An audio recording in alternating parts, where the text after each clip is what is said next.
perspective. Pour travailler sur l'avion, ce qu'ils m'ont expliqué, on ne peut pas laisser la bombe là. Donc il faut la décrocher, aller la ranger et ensuite pouvoir travailler sur l'avion. Et donc c'est cette manipulation-là qu'on a fait.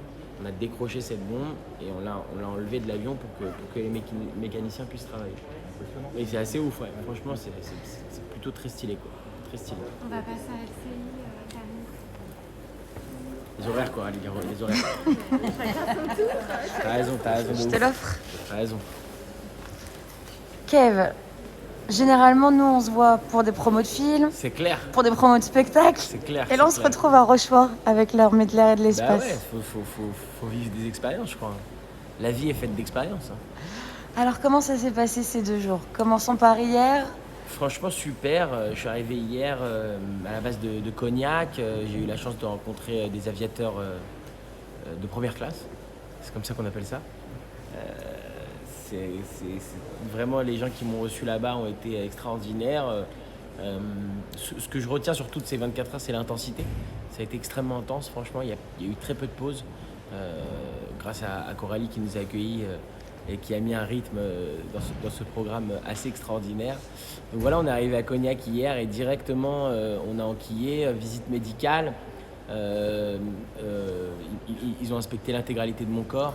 Ils m'ont dit on va mesurer tes membres. C'est quand même une phrase que j'avais jamais entendue de ma vie, tu vois. Et puis ensuite, ils m'ont appris très rapidement, je crois le plus rapidement possible pour eux, mais en fait c'est assez long, ça a pris quand même une grosse heure et demie, comment se comporter dans un avion, quels sont les boutons à connaître, quels sont les gestes à connaître. Enfin voilà, une formation express de pilote en fait. Et puis ensuite, très rapidement, on est monté dans l'avion. J'ai été avec un mec extraordinaire, franchement. Le général Stanislas, je sais plus son nom exact, puisqu'il m'a dit de l'appeler Stanislas, mais il était extraordinaire. Et il m'a pris en main, il m'a appris plein de choses en un minimum de temps. Ensuite, on est parti, on a volé de la base de Cognac jusqu'ici, à Rochefort. C'était déjà très impressionnant, ce vol en avion, qui n'est pas un avion que moi j'ai l'habitude de prendre, puisque d'habitude je suis plutôt en EasyJet, quoi, tu vois. Là, c'était complètement une sorte de... Première fois dans un avion de chasse? Ah ouais, première fois dans un avion de chasse. Oh zut, j'ai pensé à la même chose. Je peux la prendre aussi, pardon. Elle était pour toi, celle-là. Ouais, merci. Elle sera coupée, bien entendu. Évidemment, première fois dans un... Première fois dans un avion de chasse. Donc première fois dans un avion de chasse et franchement très impressionnant comme expérience, très stylé. Et puis d'autant plus impressionnant quand on a atterri ici à Rochefort de voir tous les élèves qui étaient aussi ébahis que moi devant l'avion. Et je me suis dit c'est ouf parce que c'est vraiment... Enfin j'ai pas vu dans leur visage le côté... comme peut-être je pouvais m'imaginer, tu vois, le côté oh là là et tout, c'est bon, on les connaît les avions. Je sais pas, tout le monde avait l'air assez émerveillé de voir ça. Et du coup, moi, ça m'a motivé aussi. Tu vois, je me suis dit, putain, je sens qu'il y a un truc, il y a une force, il y a une énergie très forte, quoi, ici. Donc j'ai kiffé. Et voilà, et après, on a enchaîné très vite. On est reparti, on a été au Parcours du combattant. Rappelle-moi le nom. Parcours du combattant. Au parcours du combattant. On a été au parcours du combattant. Alors là, j'ai halluciné. J'ai halluciné parce que ça a été une vitesse. C'est-à-dire qu'on a dit bonjour, ça va. Et tout de suite, allez tout le monde à genoux. Et on s'est mis tout de suite dans le délire. On a couru dans la boue, on a sauté des trucs et tout. Enfin, j'étais... Ça m'a cassé, franchement. Est-ce que tu t'es comparé aux élèves sous-officiers? Absolument pas. Absolument pas. Tu peux pas te comparer à eux. C'est-à-dire qu'à un moment donné, quand tu fais un foot, tu te compares pas à un footballeur professionnel. Voilà, c'est la même chose. Eux, ils font ça tous les jours, toute l'année. Donc évidemment, ils nous ont grandement mis à l'amende. Et c'était magnifique à voir d'ailleurs. Tu dis non parce que t'es pas venu seul. Ouais, parce que je suis venu avec des potes, je suis venu avec 2 potes. Un grand un peu fort et un cheveu gris un peu fort. Et c'est vrai que... Et c'est vrai que et eux et moi, on a souffert franchement. C'était un sacré parcours du combattant. On s'est rendu compte qu'on n'avait pas la condition physique des jeunes de cette base militaire. Mais en revanche, ils étaient là et ils vous soutenaient parce qu'on entendait. Franchement, il y a eu un esprit d'équipe incroyable. Tout le monde s'est encouragé à fond et tout le monde avait envie que tout le monde réussisse. Et franchement, ça m'a touché, je trouve ça génial. C'est pas dans tous les jobs qu'il y a ça, quoi. Moi, je suis dans un job, par exemple, où il y a beaucoup de concurrence et on n'a pas spécialement envie que tu réussisses. Tu sais, tout le monde se regarde un petit peu du coin de l'œil, tout le monde est un peu en concurrence, tout le monde est là. Ah non, dommage, tu t'es planté, mais en même temps, ça me fait un peu plaisir. Donc de voir ici plein de jeunes s'entraider pour de vrai et être sincères les uns avec les autres en mode vas-y, moi je suis là pour toi, tu es là pour moi, on s'entraide. Cet esprit d'équipe très sincère et très fort, j'ai vraiment trouvé ça bouleversant, quoi. Après, on se retrouve dans un simulateur de combat. Alors le simulateur de combat, ça c'était incroyable. J'en ai parlé brièvement pendant le spectacle. On était censé partir en Syrie.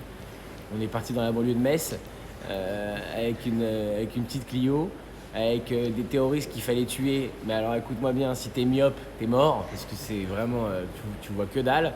Non, j'ai vu à quel point justement c'était dur le combat et à quel point c'était dur même dans un simulateur en fait. Et ça m'a un peu frustré cet exercice. Parce qu'à un moment donné, il y avait un terroriste dans l'écran, je l'ai tué au moins 18 fois, il ne mourrait pas. Donc à un moment donné, voilà, il faut quand même que dans le système, les terroristes ils décèdent, parce que sinon c'est un problème. Enfin, c'est ma petite réclamation.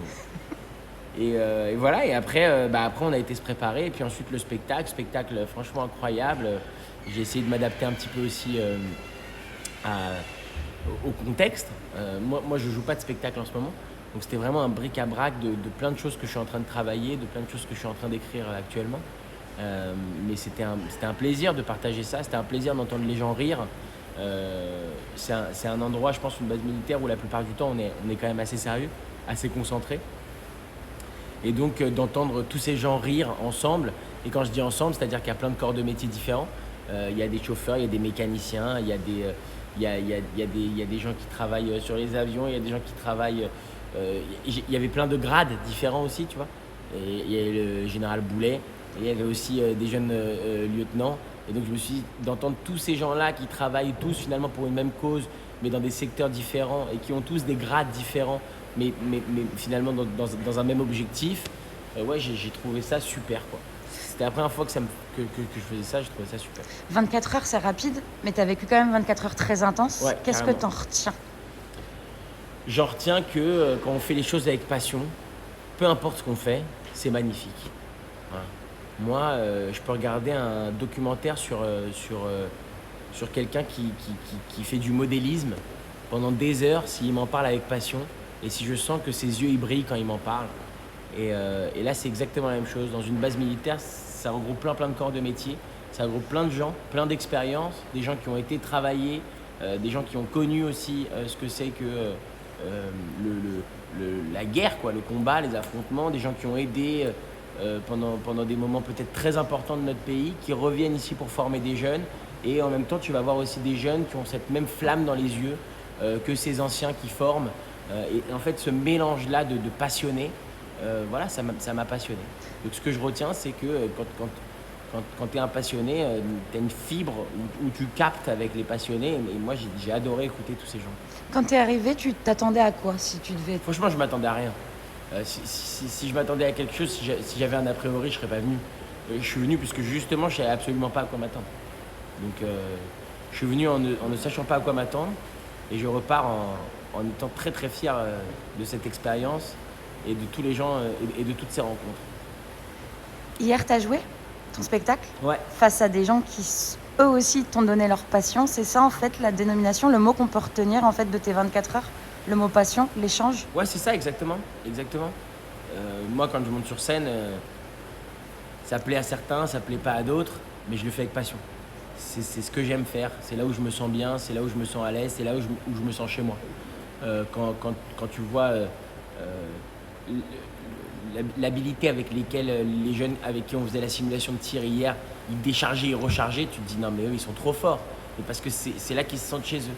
Quand tu vois la dextérité avec laquelle les mécaniciens ils enlèvent cette bombe, tu te dis ils sont chez eux, tu vois. C'est ce qu'ils savent faire. Et en fait c'est passionnant d'aller rencontrer les gens et qui prennent le temps de t'apprendre ce qu'ils savent faire. Je trouve que c'est une chance dans la vie. Dernière question, tu es un civil qui débarque sur une base militaire. Qu'est-ce que tu pourrais dire à d'autres civils qui ne connaissent pas une base militaire? Comment tu pourrais... Je leur dirais, je dirais à des civils qu'il faut que je crois que qui méritent peut-être beaucoup de respect et qu'on ne s'en rend pas toujours compte. Tu sais, dans la vie civile, parfois tu es à la gare, tu croises des militaires comme ça qui se baladent, tu sais, tu passes à autre chose et en fait tu te rends pas compte de la dureté de la formation, de l'engagement, de cette partie de vie qui donne finalement pour nous protéger, tu vois. Et je trouve ça assez incroyable et de voir justement l'engagement qu'il y a derrière, la passion qu'il y a derrière. Ouais, ça donne envie, d'être un peu plus gratifiant envers eux, je pense. Je pense que tu l'as été pendant ces 24 heures. Bah, ça fait plaisir. Merci. Merci à toi.